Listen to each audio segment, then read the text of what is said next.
When it comes to Xbox, I'm never really super surprised by some of the stupidity. I think a lot of us kind of look at what they do and we think to ourselves, you had everything going for yourself. Like, think about this for a little bit. Xbox, realistically, this year seemed to have a really banging second half of the year. I know that sucked for the first half, but realistically, they were going to have a lot of stuff on the second half of the year. Obviously Hellblade 2, Indiana Jones, Avowed, Towerborn, Flight Simulator, possibly Forza Horizon. A lot of games. They could have a game a month for the last 6 months of the year, and that would be awesome. The problem, and that comes at a time when Sony is struggling with their first party. That should be this would be the time to get out there, advertise Xbox, sell your Xbox, pimp these exclusives, that's what you should be doing. But instead, they keep shooting themselves in the foot. Hey, let's go ahead and make ourselves look worse than Sony, who was having a rough time with the Helldivers 2 debacle, right? So I kind of scratch my head with all of this stuff. And kind of just, I'm amazed at how ignorant they really come across, like 99% of the time.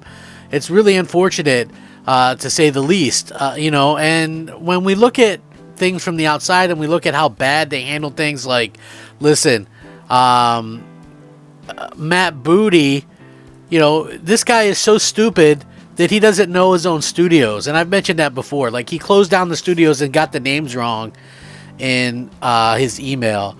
He also, after he closes them down, says, we need more games that are smaller, like, Hi-Fi Rush, that win awards and that are prestigious. Like, you literally closed down that studio, right? You got Sarah Bond out there mumbling on TV. She, in an interview, she has no idea. Like, how are you not prepped for that question? Like, I don't understand how you can't have a better answer than that. My left nut could have had a better answer than that, So when we look at these things and we look at what Microsoft is doing and we kind of see that they are struggling, it doesn't look like... and listen, I get it. The entirety of gaming is struggling, in a way right now. We see a lot of other closures, and I get that. I get that. Like, I know people are going to point to Sony, close down some things. Yep, full on did. You know what I mean? So Sony, they screw up, they do bad, but I'm not really a Sony fan. I mean, I have a PlayStation. I've always had PlayStation, and I've always had Xbox, but I've always been more of an Xbox guy.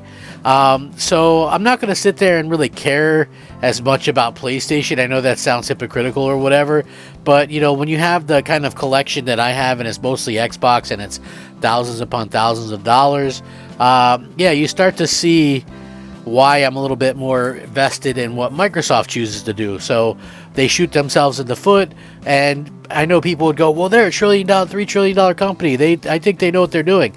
I mean, listen, they got where they're at by, owning the market with an OS and things like that, and now they're heavy into the cloud because of the OS stuff, so they had the money and resources, but mostly they built themselves up by destroying the little guy, buying stuff and then trashing it and then closing it, and you think that they've changed, or you think that things have changed, but they really haven't, and it looks like Xbox is going to continue to suffer. You know what I mean? Like, I'm just being honest. It completely looks like they're going to suffer and suffer and suffer. And I feel like that is so unfortunate for gamers. Now, according to this report, there's going to be more cuts and possibly more studios that are going to close. Microsoft, the $3 trillion tech company that recently spent over $70 billion to get Activision Blizzard, and prior to that got ZeniMax Media for almost $8 billion, will likely continue cutting jobs within its first-party game studios to become a leaner operation, according to a new report which claims that the company is offering voluntary severance agreements to producers, QA testers, and others at ZeniMax as part of an ongoing cost-cutting program. Microsoft had announced it would be laying off 1,900 workers across its video game divisions earlier the year, but with those cuts already impacting workers at Bethesda, Sledgehammer, Infinity Ward, and others. Studio closures within ZeniMax followed those redundancies, with Microsoft closing Redfall developer Arcane Austin, Hi-Fi Rush maker Tango Gameworks, and Mighty Doom studio Alpha Dog Games earlier in the week. A leaked email from Xbox Game Studios boss Matt Booty attributed those closures to a need to quote-unquote double down on franchises and high-impact titles. Continuing that conversation in a town hall meeting with ZeniMax workers, Booty reportedly claimed that shuttering are a result of Microsoft spreading itself too thin, like peanut butter on bread. He then reiterated that Arcane Austin wasn't shut down because of performance of Redfall, which struggled to make an impact after a poor launch. ZeniMax studio head Jill Braff said the restructuring program will enable the company to spend more time developing fewer projects. It's hard to support 9 studios all across the world with a lean central team and an ever-growing plate of things to do. According to Bloomberg, I think we were about to topple over. Bizarrely, The Verge claims that Matt Booty also told town hall attendees that Microsoft remains eager to develop quote-unquote smaller games that give us prestige and awards.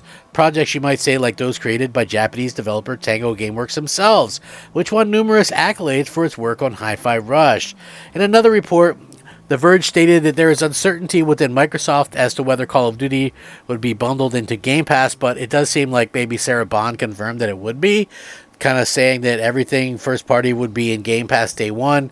It's been bolstered by Microsoft's financial performance, and some inside the company are apparently worried, though, that adding the first party franchise to Game Pass would be counterintuitive. So basically what that means is, would people get it in Game Pass, maybe, try the dollar deal or whatever and play it, and then those people normally would buy it. But I feel like, and trust me, I'm not like a super huge Microsoft backer or anything at this point, but I do feel like at this particular point, there's so few Xboxes out there, right? And most of the people that own an Xbox are already subscribed to Game Pass. So you're in this weird situation, right, where you have Game Pass, where already most of them have it. People aren't going to go out and buy an Xbox because Call of Duty's on Game Pass. Like, you're not really going to lose much. People on PC are still going to buy it. People on PlayStation are still going to buy it. I heard there's not very many people that buy it on Xbox because there's not many Xboxes sold, but I'm sure that there's the same people that usually buy it are going to buy it, and that's kind of what it's going to be able to do.